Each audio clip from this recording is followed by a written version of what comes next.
नमस्कार दोस्तों, एक बार फिर से स्वागत है आप सभी का हमारे YouTube चैनल ओम भक्ति स्टोरी पर।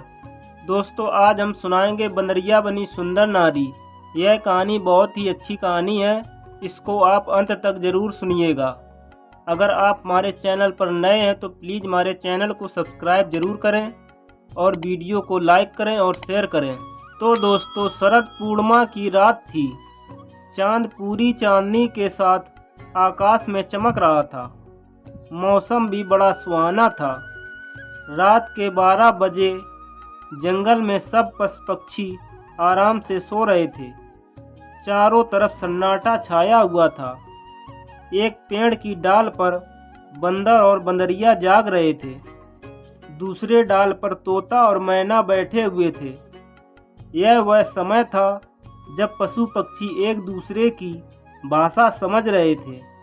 तोता बोला, मैना रात नहीं कट रही है, कोई ऐसी बात सुनाओ कि वक्त भी कट जाए और मनोरंजन भी हो जाए। मैना मुस्कुराई और बोली, क्या कहूँ तोता, आप बीती सुनाओ या जग बीती।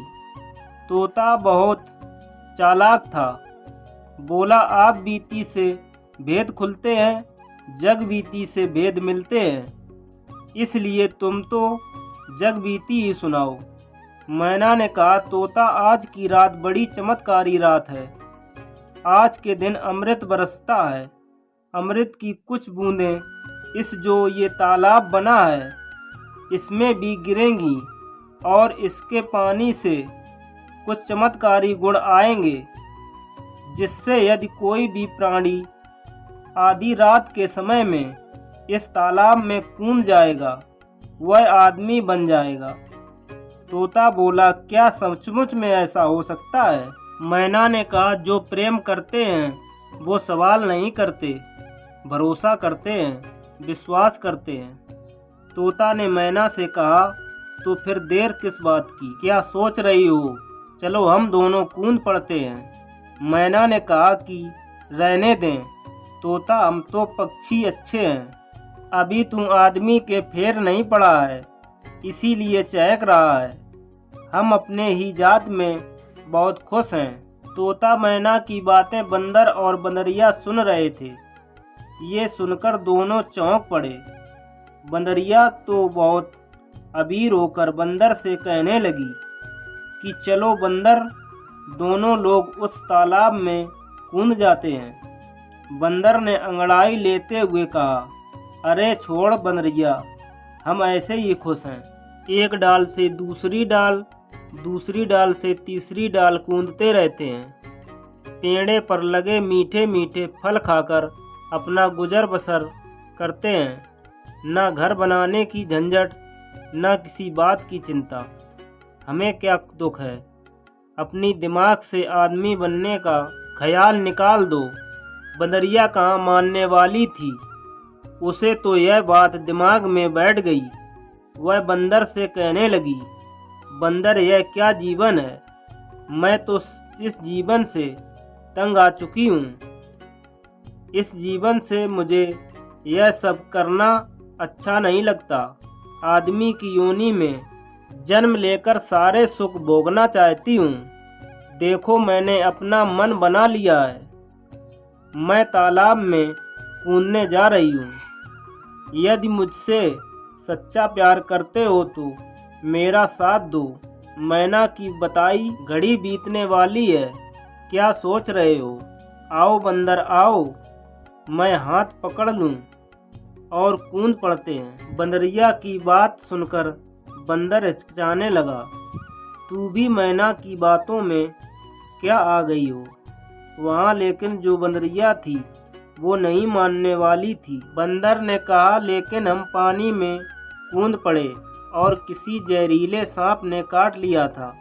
हमारी टांग ही टूट गई। ना मनुष्य बने तो क्या हुआ, मुफ्त में ही जान चली जाएगी। बंदरिया समझ गई कि बंदर उसका साथ नहीं देगा, क्योंकि शुभ घड़ी बीतने वाली थी। बंदरिया चमत्कार देखने के लिए उत्सुक थी। उसने तो अपना मन बना लिया था कि किसी भी हाल में मनुष्य बनकर रहेगी। और उसने झट से तालाब में छलांग लगा दी। जैसे ही तालाब में ही आश्चर्य से अपने आप को देखने लगी कि बंदरिया अब एक 16 साल की लड़की बन गई थी। उसका रूप रंग ऐसा बन गया था मानो कोई स्वर्ग लोक की अप्सरा हो। डाल पर बैठे बैठे उसका अद्भुत रूप देखा तो पागल हो उठा। उसने भी तुरंत फैसला लिया वह भी तालाब में कूदकर आदमी बन जाएगा। उसने डाल से छलांग लगाई और तालाब में कूद पड़ा। लेकिन वह शुभ घड़ी कब की बीत चुकी थी। वह बंदर का बंदर ही बना रहा। दिन निकला तो पानी में भीगने के कारण वह लड़की थरथर कांप रही थी और जब धूप निकली तब वह अपने बदन को गर्मी देने के लिए धूप में खड़ी हो गई। तभी संयोग से एक राजकुमार उधर से आ निकला। उसने उस रूपवती युवती को देखा तो देखता ही रह गया। उसने अपने जीवन में इतनी खूबसूरत लड़की पहले कभी नहीं देखी। वह बहुत देर तक उसे देखता रहा। वह उसके पास गया और अपना कपड़ा जो उसने साल ओढ़ा था उस लड़की के कंधों पर डाल दिया और अपना परिचय देते हुए कहा, कन्या, मैं इस राज्य का राजकुमार हूँ और शिकार खेलने के लिए इस जंगल में आया हुआ हूँ। इससे पहले मैंने तुम्हें कभी नहीं देखा। तुम्हें देखकर यह नहीं लगता कि तुम इस लोक की हो। फिर बताओ सुंदरी, तुम किस लोक से धरती पर आई हो और तुम्हारा क्या नाम है? एक अजनबी और बाकी सभी युवक को देखकर वह शर्म से जुई मुई हो जा रही थी। सोचने समझने की बुद्धि नहीं रही थी। वह यह तब नहीं कर पा रही थी कि वह उत्तर में क्या कहे और वह सबको क्या बताए कि वह कुछ समय पहले एक बंदरिया थी और आधी रात में इस सरोवर में कूदने के कारण वह एक सुंदर युवती बन गई है। कुछ देर तक वह नीचे देखते देखते चुपचाप खड़ी रही। राजकुमार ने मौन को तोड़ते हुए कहा, मैं भी कितना मूर्ख हूँ कि ऐसे वैसे सवाल पूछ रहा हूँ। मुझे यह सब नहीं पूछना चाहिए था। लड़की, मुझे माफ़ कर दो और मेरी एक छोटी सी विनती है, उसे सुन लो।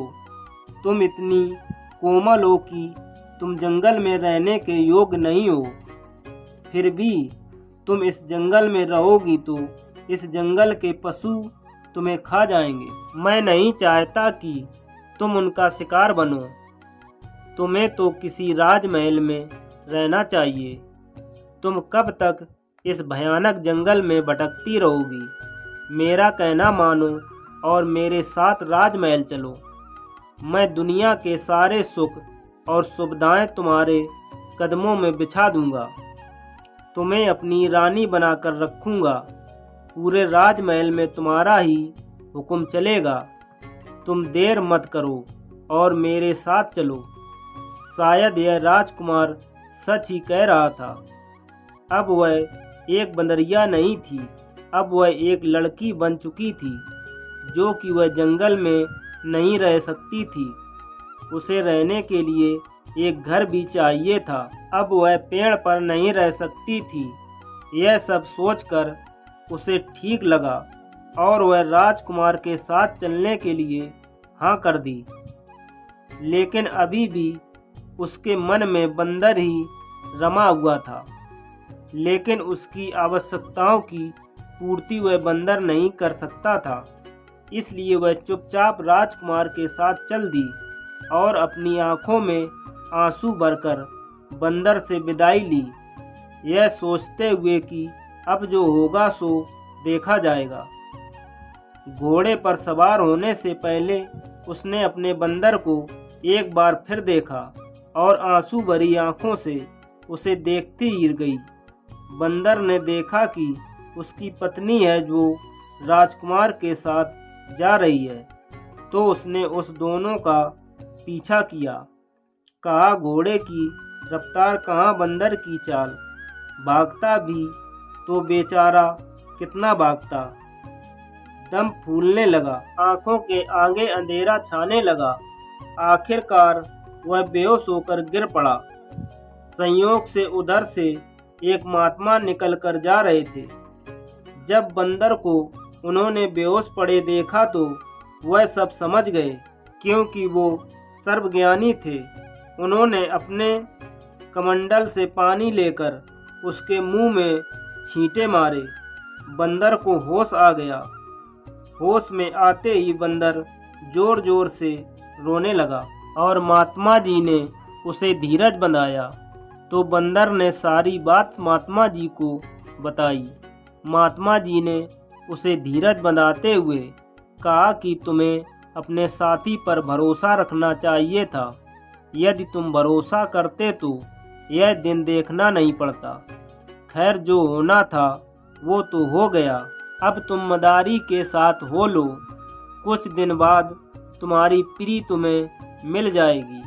संयोग बस उधर से एक मदारी निकला। उसने बंदर को पकड़ लिया।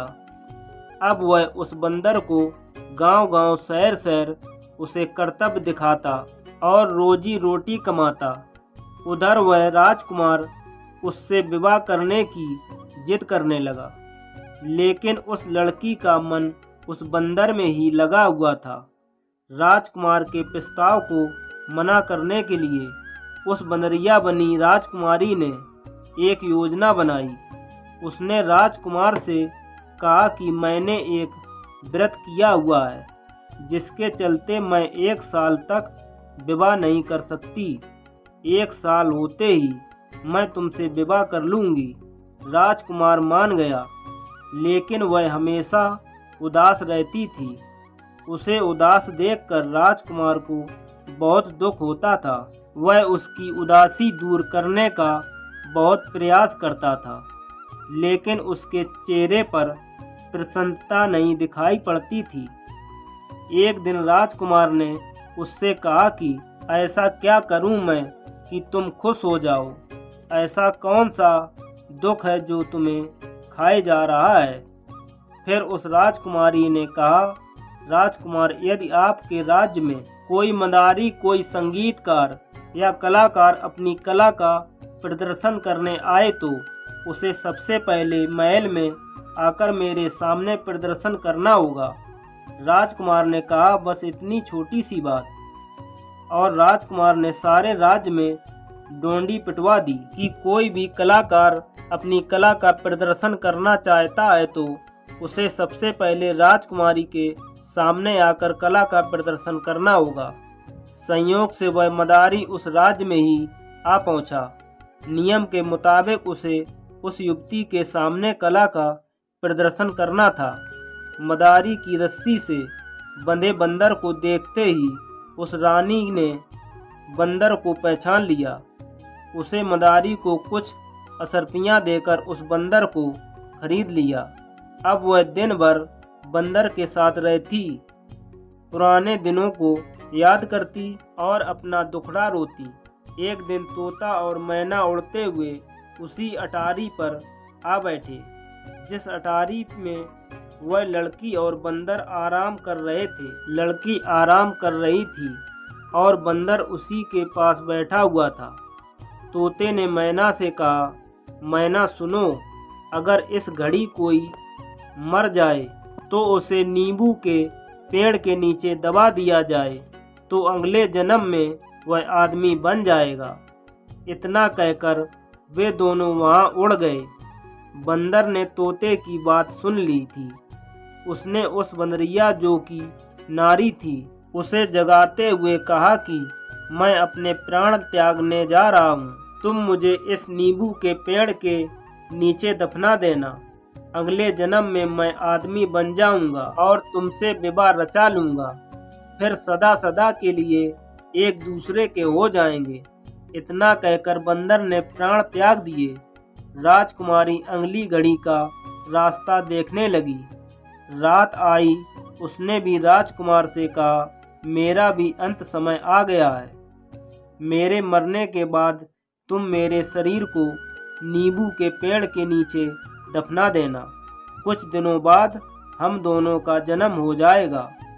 वह मन में सोच रही थी और उसने राजकुमार को बता दिया कि मुझे नींबू के पेड़ के नीचे दफना देना। रात के समय उस बंदरिया बनी राजकुमारी ने अपना शरीर त्याग दिया और उस राजकुमार को बहुत दुख हुआ। बहुत उसने विलाप किया और उसने उसकी आखिरी इच्छा मानकर उसने नींबू के पेड़ के नीचे दफना दिया। कुछ दिनों के बाद ही जो युवती थी उसने ब्राह्मण के घर में जन्म लिया और जो बंदर था उसने एक नीच जात में जन्म लिया। दोनों को अपने पूर्व जन्म का पूरा ज्ञान था और दोनों के घर पास पास थे। पड़ोस के सारे बच्चे मिलकर खेल खेलते और वह बालक अपनी देरी पर बैठा रहता था, उनके खेल देखता रहता। उसका भी मन होता कि वह बच्चों के साथ खेले, लेकिन कोई उसके साथ खेलने को तैयार नहीं था। बच्चों के बीच खेलती वह ब्राह्मण की लड़की उसका दर्द समझती थी, लेकिन समाज के बनाए नियम को तोड़ने की हिम्मत किसी में नहीं थी। एक दिन सारे बच्चे छिप छिप कर खेल रहे थे और ब्राह्मण की बेटी को उन्हें ढूंढना था। रोज बच्चे छिप गए तो वह उसको ढूंढने लगा। यह उसके लिए सुनहरा मौका था। उसने देरी पर बैठे बालक का हाथ पकड़ा और पास के जंगल में जा छिपा। सारे दिन उस बच्चे के साथ घूमती रही। सारे बच्चे भी उस लड़की को ढूंढते रहे, लेकिन कोई भी उसे खोज नहीं पाया। लेकिन वह लड़की उसके साथ सारा दिन घूमती रही, ढेरों सारी बातें करती रही कि यह निष्ठुर समाज हमें कभी एक नहीं होने देगा। शाम ढलने से पहले बच्चों के बीच आ मिले। सारे बच्चों को इस पर आश्चर्य हुआ। आखिर वह कौन सी जगह पर जा छिपी थी। इस तरह दिन पर दिन बीतते गए। वह लोगों की नजरें छिपाते छिपाते अपने प्रिय बंदर से, जो कि अब वह लड़का बन चुका था, उससे मिलती रहती। लेकिन यह खेल ज़्यादा दिन तक नहीं चल सका। वह अब जवानी के दहलीज पर कदम रख चुकी थी। अब वह जवान लड़की हो जाती है तो घर के प्रतिबंध लगने उस पर शुरू हो जाते हैं। यह उस ब्राह्मण की लड़की के साथ भी हुआ। माता पिता ने उस पर पाबंदियां लगानी शुरू कर दी। उसका घर से निकलना तक बंद कर दिया। वह दिन भर घर में कैदी की भांति रहती, लेकिन उसका बाबरा मन अपने प्रिय के आसपास घूमता रहता। एक दिन मौका पाकर वह भाग निकली और अपने प्रिय को लेकर जंगल की ओर निकल पड़ी। जंगल का एकांत उसे बड़ा प्रिय लग रहा था। वे दोनों वहां पर घूमते रहे और ढेरों सारी बात करते रहे और किसी तरह की आपस में विचार विमर्श करते रहे कि किस तरह उनका मिलन हो सके। वह अच्छी तरह जानते थे कि घर से भाग जाने के बाद उन्हें खोज लिया जाएगा। फिर जो समाज उन्हें जिस तरह की सजा देगा, उसकी कल्पना मात्र से ही वह कांप उठे। ये यहाँ वहाँ घूमते रहने के बाद थक गए थे और एक विशाल पेड़ के नीचे सो गए। संयोग से वहाँ से एक आदमी निकला जा रहा था, जो उनको और उनके माता पिता को जानता था। दोनों को साथ देखकर उसका माथा घूमने लगा। उसे तो आश्चर्य हो रहा था। उच्च कुल ब्राह्मण के घर पैदा हुई लड़की एक चंडाल के लड़के के साथ बैठी हुई है। उसे क्रोध आया कि इसने तो ब्राह्मण जात की तो नाक ही कटवा दी है। वह दौड़ा दौड़ा ब्राह्मण के घर पहुंचा और जोर जोर से चिल्लाने लगा और कहने लगा, ब्राह्मण जी जरा सुनो, घोर कलयुग आ गया है। घर से जरा बाहर निकल कर आइए। पंडित जी घर से बाहर निकले तो कहा, अरे भाई ऐसे क्यों चिल्ला रहे हो, क्या बात है। उस आदमी ने सारी बात एक ही सांस में पंडित जी को बता दी और कहा कि आप इसी समय हमारे साथ चलो और देखो तुम्हारी बेटी नीच के साथ क्या गुण खिला रही है। यह सुनते ही पंडित जी का चेहरा क्रोध से तमतमाने लगा। वह उस आदमी के साथ चले गए। वहां जाकर उसने देखा वह लड़की उस लड़के के साथ बैठी हुई थी। यह देखकर पंडित जी को बहुत गुस्सा आ गया। उन्होंने तभी पेड़ से एक टहनी तोड़ी और दोनों को बेरहमी से पीटने लगे। फिर लड़के से उन्होंने कहा कि फिर दोबारा साथ दिखे तो तुम्हारे पूरे परिवार को बस्ती से बाहर निकाल दूंगा। और गुस्से से लड़की की बाँह पकड़ी और घसीटते हुए उसे घर की ओर लेकर चल दिए। उस दिन के बाद उन दोनों का मिलना नहीं हो सका। एक दिन अचानक दोनों की मुलाकात हो गई और दोनों ने तय किया कि जंगल की ओर भाग चलते हैं। वहां बैठकर जी भर के बातें करेंगे। बातों बातों में दिन कब ढल गया, रात हो गई, पता ही नहीं चल पाया। संयोग से उस दिन शरद पूर्णिमा की रात थी। चांद अपनी पूरी चांदनी के साथ चमक रहा था। तभी वही तोता और मैना कहीं से उड़ते हुए और एक डाल पर आकर बैठ गए। तोता बोला, मैना कितनी सुहानी रात है। ऐसी अद्भुत रात में भला किसे नींद आती है। तुम कोई ऐसी बात सुनाओ कि वक्त भी कट जाए और मनोरंजन भी हो जाए। मैना मुस्कुराई और बोली, तो क्या कहूँ, आप बीती या जग बीती। अब तोता चतुर था और बोला, आप बीती से भेद खुलता है, जग बीती से भेद मिलते हैं। तब मैना बोली, ठीक है, तुम्हें जग बीती ही सुनाती हूँ। मैना ने तोते से कहा, तुम्हें याद है कभी इस पेड़ पर कभी बंदर और बंदरिया रहा करते हैं। उस दिन ऐसी ही अद्भुत रात थी। उस दिन बंदरिया मनुष्य की योनि में जन्म लेने के चक्कर में इस तालाब में कूद पड़ी थी और एक सुंदर युवती बन गई। जब बंदर ने देखा उसकी पत्नी नारी बन गई है तो वह भी आदमी बनने के लालच में इस सरोवर में कूद पड़ा था। लेकिन तब तक वह शुभ घड़ी बीत चुकी थी। वह बंदर का बंदर ही बना रह गया। किसी तरह दोनों की मुलाकात तो हो गई, लेकिन अगल अगल योनि में जन्म लेने के कारण उनका मिलन नहीं हो सका। अलग जन्म में उन्होंने मनुष्य योनि में जन्म तो ले लिया, लेकिन जाति पात के कारण दोबारा मिलना असंभव सा प्रतीत हो रहा है और भविष्य में कभी मिल सकेंगे इसकी भी संभावना नहीं दिखाई दे रही है। और हाँ, यदि वे पुरानी योनि में फिर से जन्म लेना चाहते हैं तो आधी रात के वक्त इस कमल ताल में कूद पड़े और यदि वे ऐसा कर सके तो उनका मिलन संभव हो सकेगा। इतना कहकर तोता और मैना वहां से उड़ गए। यह वह लड़का सारी बात सुन रहा था। उसने कहा, लड़की से, सुना सुना, तुमने मैना क्या कह रही थी। कह रही थी यदि हम आधी रात के वक्त इस सरोवर में कूद पड़े तो फिर से पुरानी योनि प्राप्त कर सकते हैं। क्या तुम मेरे साथ मेरा साथ देने के लिए तैयार हो। पिछली बार तुमने मुझसे इस तालाब में कूदने की जिद की थी और मैंने तुम्हारा साथ नहीं दिया था, जिसकी सज़ा मैं अब तक भुगत रहा हूँ।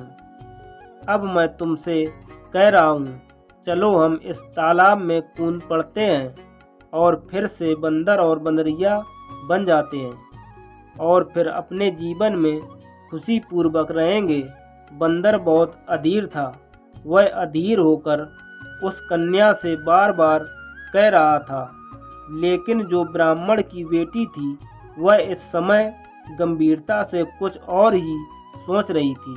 उसका ध्यान कहीं और था। शायद इसलिए उसने उसकी बातों पर ध्यान नहीं दिया था। अब इस पिछले जन्म की बातों को लेकर वह सोच रही थी कि कितना अच्छा जीवन था वह अपने प्रिय के साथ रहा करती है, जहाँ ना तो जात पात के बंधन थे और ना ही किसी बात की टोका टाकी जो मन में आए वही करना, जो मन में आए वही खाना। ना कोई चिंता थी ना कोई इच्छा थी, जब जी चाहे वहाँ चले गए, जब जी चाहा वापस हो लिए। उसने बेकार ही मैना की बातों में आकर मनुष्य की चाहत पाली और कूद पड़ी थी ताल में। उसे क्या मिला मनुष्य योनि में जन्म लेकर, सिवाय दुख और परेशानी के वह कुछ भी नहीं तो हासिल कर पाई। मनुष्य योनि में अब वह लड़की बहुत ही गहराई से सोच रही थी। उधर उस युवक का दिल जोरों से धड़क रहा था। उसे यकीन हो रहा था कि वह उसका साथ नहीं देगी। उसने भी तो उस समय उसका साथ देने से हिचकिचाहट दिखाई थी। यदि वह मुझसे बदला ले रही है तो ठीक ही कर रही है। उसने किसी तरह अपने आप पर काबू रखते हुए उसके अंतिम फैसले के बारे में जानना चाहा। उसने लगभग उस लड़की को झंझोड़ते हुए कहा, तुम कहाँ खोई हुई हो? तुम्हें कुछ पता भी है मैना क्या बता कर गई है? वह घड़ी बीतने जा रही है। तुम हो कि अब तक फैसला ही नहीं कर पा रही हो। कुछ तो बोलो, आखिर क्या चाहती हो? तुम मेरा साथ दोगी या नहीं? एक गहरी उदास भरी नज़रों से बंदर बना लड़का उसके चेहरे को देख रहा था और उसका इंतजार कर रहा था। जैसे उस लड़की की चेतना लौटी और वह ध्यान भंग हुआ। उसने युवक की सारी बातें बड़ी ध्यान से सुनी और उसने युवक का हाथ पकड़ा और तेजी से दौड़ लगाते हुए उस चट्टान पर जा खड़े हुए जहां से उन्हें उस तालाब में छलांग लगानी थी। दोनों ने चट्टान से हाथ पकड़कर छलांग लगा दी और वह चमत्कारी रात आई। अद्भुत नज़ारा था। ये दोनों लड़का लड़की से बंदर बंदरिया बन गए। बंदर बंदरिया बनकर दोनों अपनी पहले वाली जिंदगी में लौट आए और पेड़ों पर इस डाल से उस डाल पर फांदते हुए घूमते हुए दोनों बहुत खुश थे। अपनी जिंदगी में वापस लौट कर ना उन्हें किसी चीज की चिंता थी ना किसी तरह की रोक टोक थी। दोनों पति पत्नी फिर से एक हो गए और उन्होंने निश्चय किया कि जो भी जन्म है, पशु पक्षी जन्म है, किसी की बातों में नहीं आएंगे। दोस्तों, अगर आपको हमारी कहानी पसंद आई हो तो प्लीज़ हमारे चैनल को सब्सक्राइब करें, वीडियो को लाइक करें और शेयर करें। धन्यवाद।